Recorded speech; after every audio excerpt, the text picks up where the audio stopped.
על רגל אחד עוד פעם, אבל... Most of the lectures will be in English.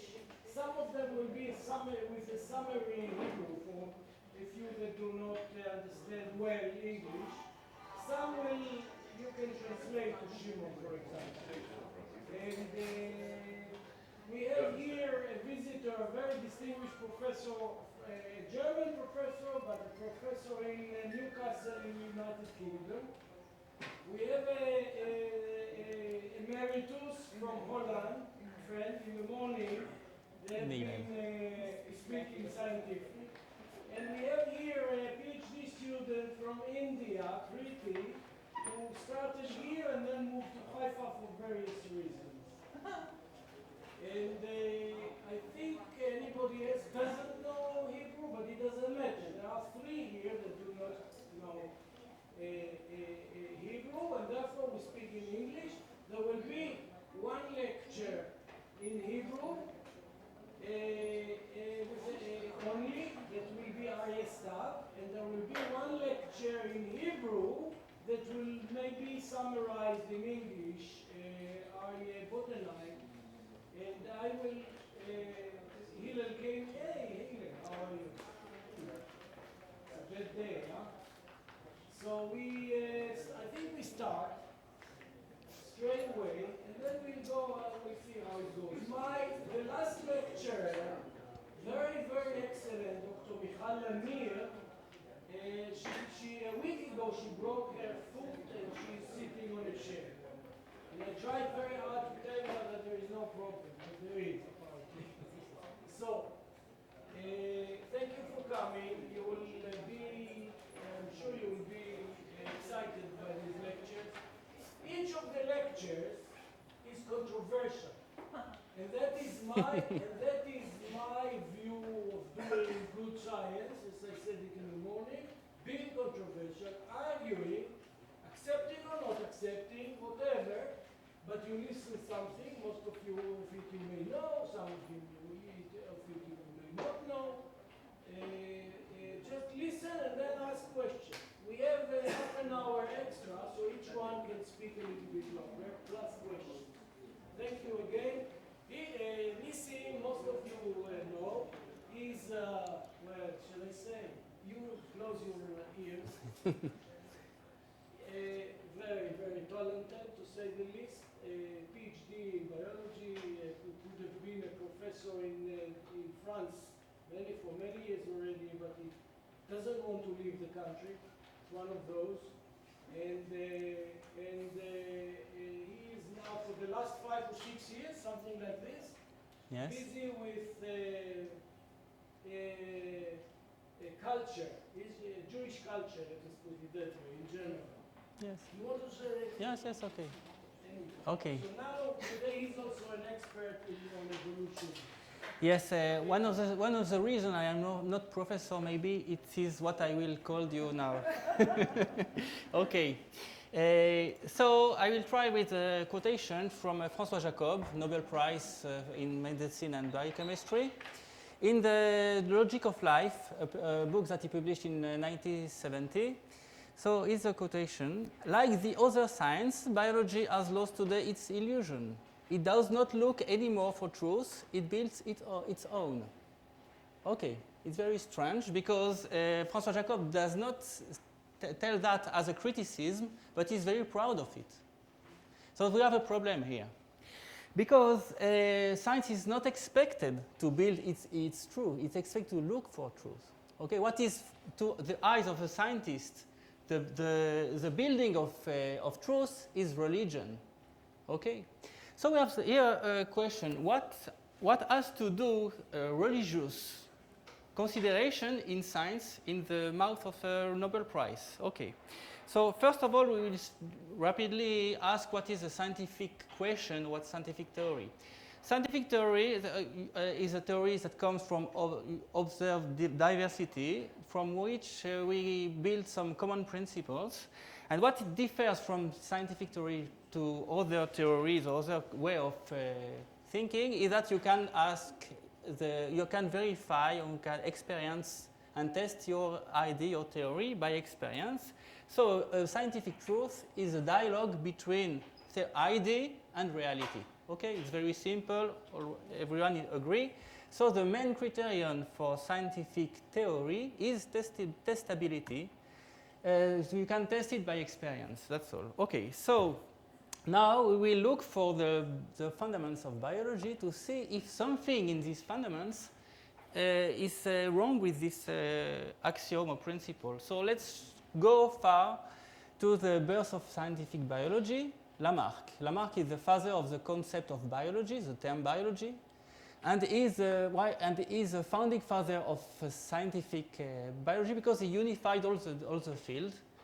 And he shows a common principle that under all the life. Okay, so what is the contribution of Lamarck to science? In systematics, first of all, he made the invertebrates and the general systematics. And why is it a scientific theory? Because you can test it by comparative anatomy, embryology, and now by molecular biology, obviously. Okay, the second achievement is evolution. He is the first that assumed that there is evolution in life.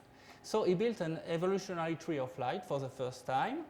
And here again, it is a scientific theory because you can test it by systematics, his previous work, paleontology and geology. Okay.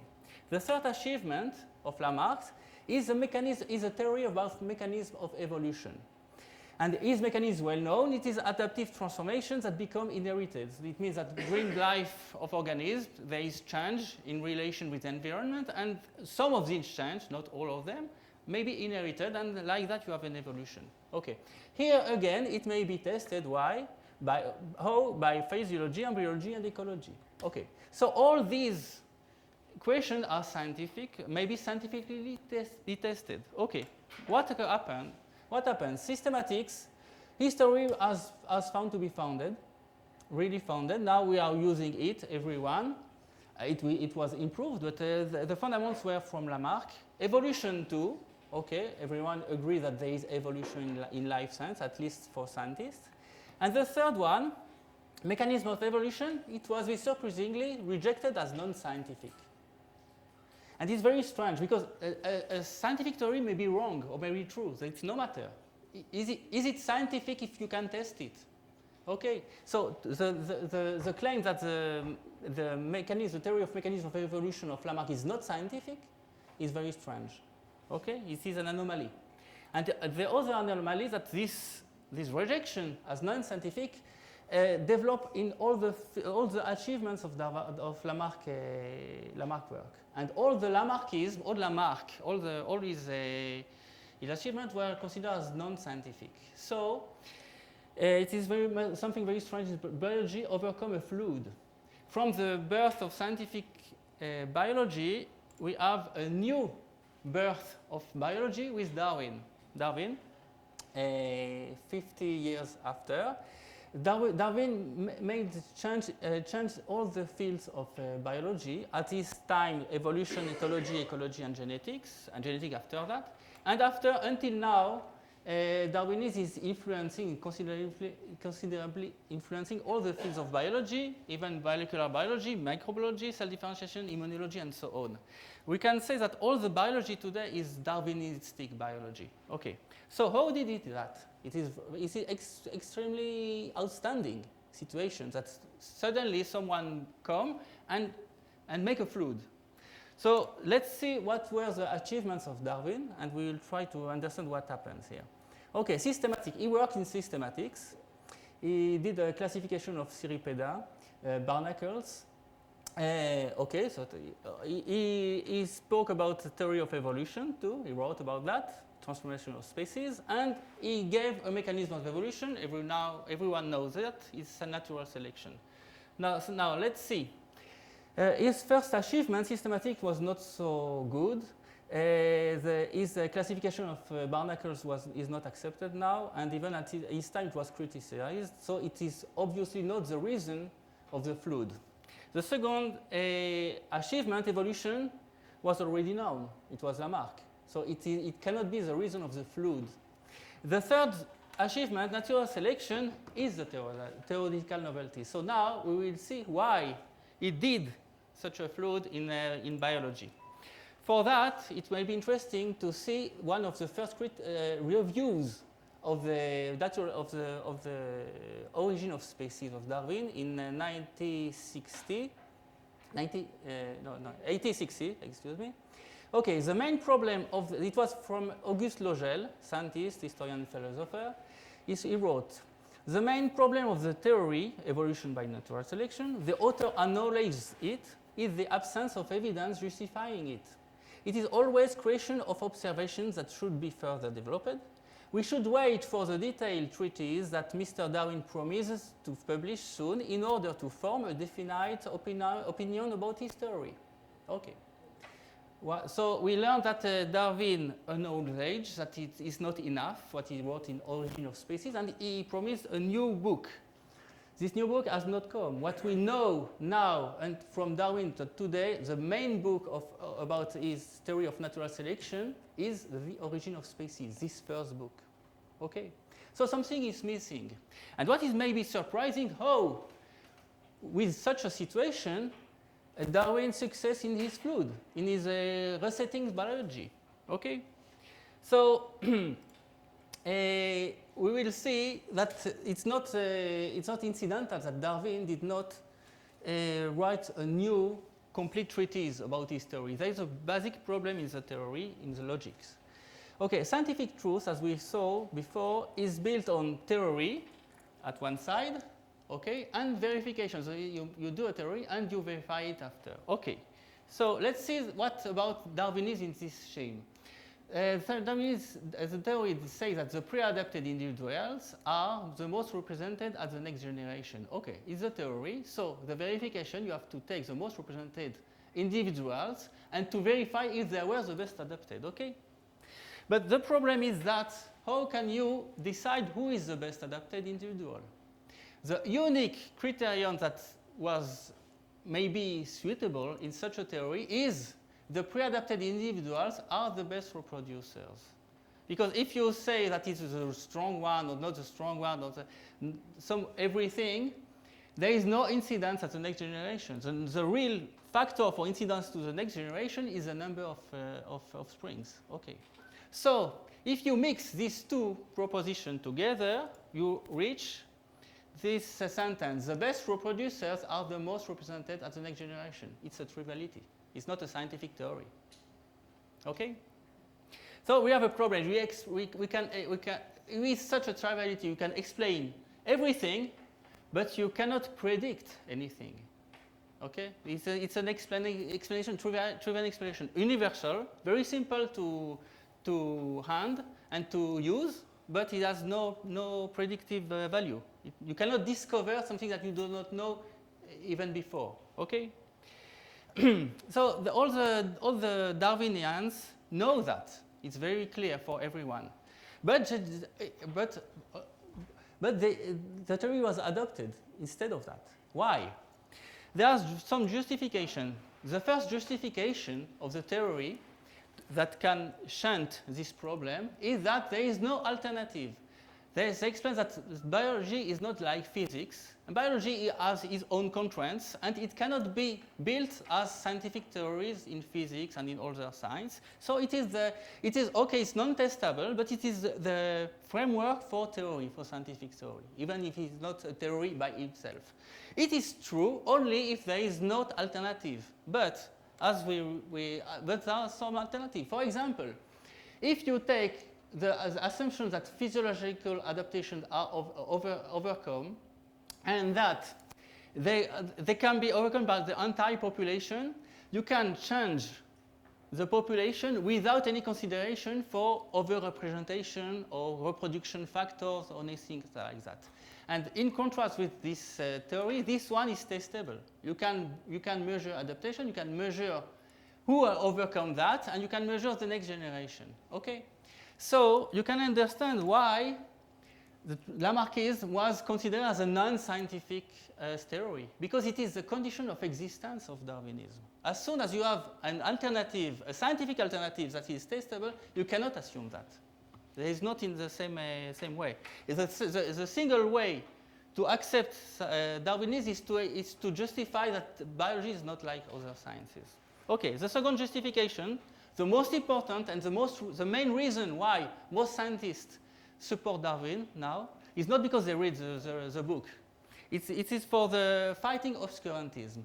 There is an antagonism, or it is a claimed antagonism between Darwinism at one side and obscurantism at the second.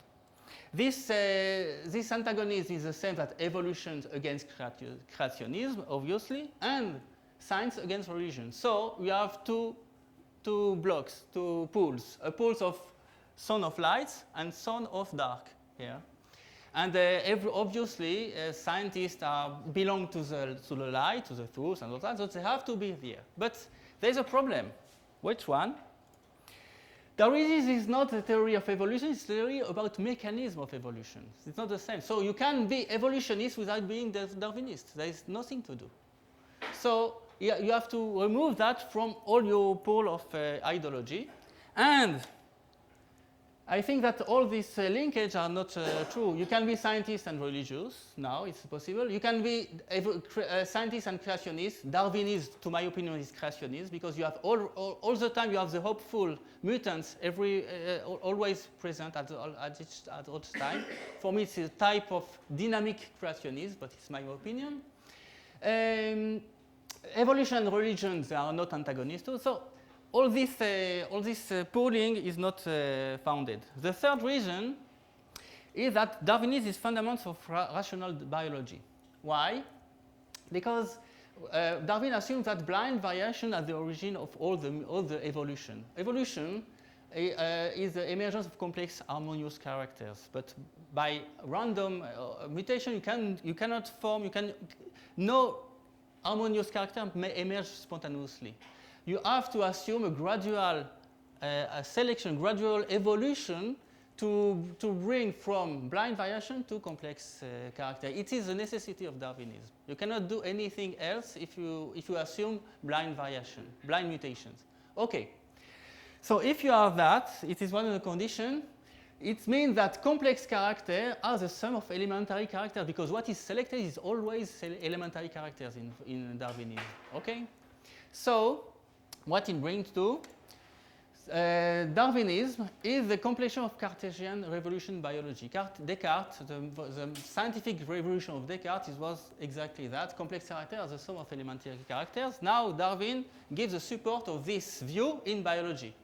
What is the problem? Now we know that Descartes was not it's not exactly true now, and now we reveal, we discover the science of complexity, especially in biology. So Cartesianism may not be an argument for Darwinism. Okay? So all the justifications are not really founded, we see. So there is something else, more. What is about Darwinism?